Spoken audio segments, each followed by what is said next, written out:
We don't have much time. I don't know how much longer I can hold back the tech news.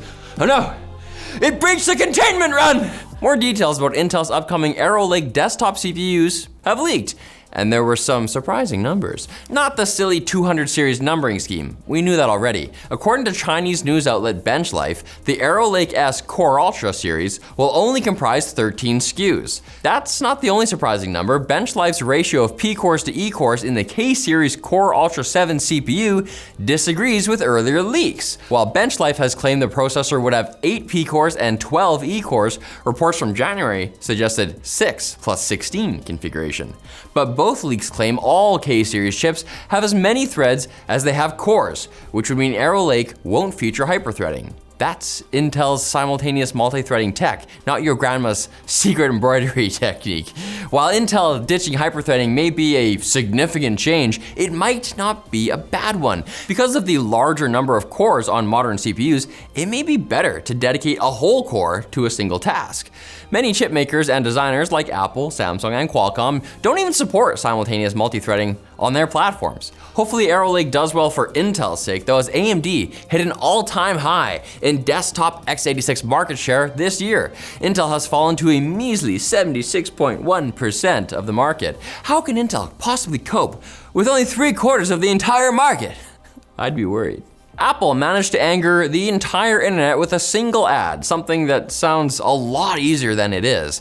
The Cupertino commune released an ad for their new iPad Pro called Crush, in which a giant hydraulic press destroys art and creative tools like instruments and camera lenses in an attempt to demonstrate how amazing it is that the thinnest iPad ever can do so many things.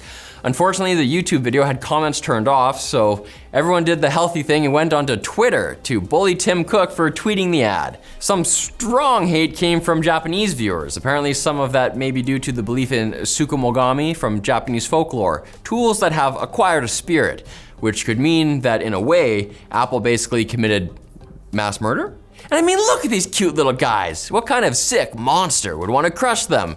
Creators at large were upset by the sight of beloved objects being flattened by faceless, unstoppable machines, which is a very blunt metaphor for AI taking every artist's job. But hey, at least Apple apologized. It won't bring that piano back, but you know, the guitar is dead! Buy your mom a soul. Spotify will apparently pay about $150 million less to US songwriters next year, according to Billboard. This is after the company announced it would be raising the prices of its subscription plans in several markets to cover the cost of audiobooks, a service Spotify introduced last year. The music streaming giant now claims that since it has to pay licensing fees for books and music, Spotify qualifies to pay a discounted bundle rate to songwriters for premium streams. And you now have to pay for lyrics after Spotify quietly restricted being able to read the words of a song to premium users. But Spotify isn't the only music company to alienate its customer base. Sonos released a brand new update to its mobile apps for iOS and Android, and everyone hates them. While the intent was to make the app better, the company actually removed a ton of key features. Even worse, the update broke accessibility for visually impaired users. And if you don't like the new update, you can't roll it back. In a statement to The Verge, the company said they will be reintroducing the missing features in the coming months. In response to the criticism, Sonos chief product officer said, "It takes courage to rebuild a brand's core product from the ground up."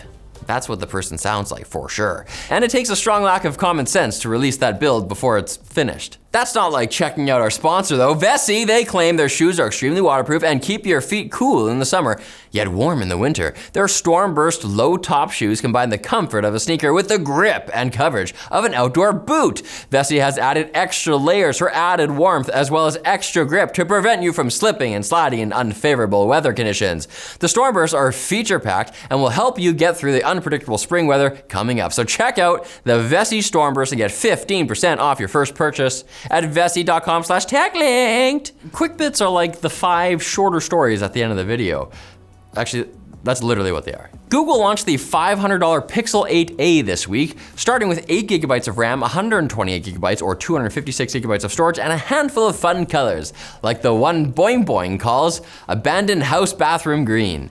It's actually called Aloe, and based on early impressions, the Pixel 8a actually seems like a decent mid-range phone. And it's even getting support for DisplayPort over USB-C, along with the Pixel 8 and 8 Pro, but as with all things Google, we'll keep our fingers crossed that Google doesn't kill it 8 months from now. It's less of a company and more like a weather system.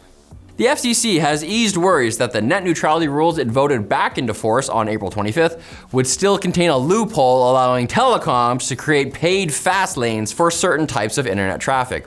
While the draft text of the rules didn't explicitly prohibit such lanes, the final rules, published this week, do. And thank goodness. We knew that making some stuff go slower means that it's not going the same speed as the rest of the stuff, but we had no idea if that was true for going faster. Big day for science. Neuralink has publicly stated that its first human brain implant partially malfunctioned within a few weeks of being inserted. Luckily, however, it seems that the patient, 29-year-old quadriplegic Noland Arbaugh, is unharmed and currently under no risk. In fact, he's still using the brain-computer interface, which Neuralink has adjusted to compensate for having fewer electrodes available to communicate with. The implant relies on 1,024 electrodes spread across 64 finer-than-hair threads that reach through the pathways of the brain. An unknown number of these threads retracted for unknown reasons, though I'm really hoping that's just unknown to we, the public, and not unknown to Neuralink. As the possibility of mad computer science recreating our dead loved ones as AI-powered ones and zeros looms on the horizon, ethicists are warning that creating a chatbot designed to mimic your dead spouse might be psychologically unhealthy. Not only is there concern that this might circumvent the normal grieving process, there's already a lot of potential for predatory businesses to exploit people's grief and anxiety over death. There's also plenty of room for this to be incredibly disrespectful to both the living and the dead. Say if your premium trial ends, your husband's AI ghost starts sneaking branded messaging into every conversation. That's nice, dear. Now this segue to our sponsor. And the United States Marine Forces Special Operations Command, say that 5 times fast, is currently evaluating robot dogs armed with AI-aimed rifles, baby! Less than a year ago, the Marines were testing robot dogs armed with rocket launchers. Personally, I want to know why everyone keeps slapping weapons on the back of robot dogs. Last month, a company called Throwflame started selling robot dogs with flamethrowers on their backs. Why can't we just let robot dogs do normal robot dog things like play fetch and leak oil on fire hydrants? And why can't you come back on Monday for more tech news? Trick question, you can come back, and you will, or I'll sick my robot dog army on you. But they only carry treats and little first aid kits on their backs, because I'm sane.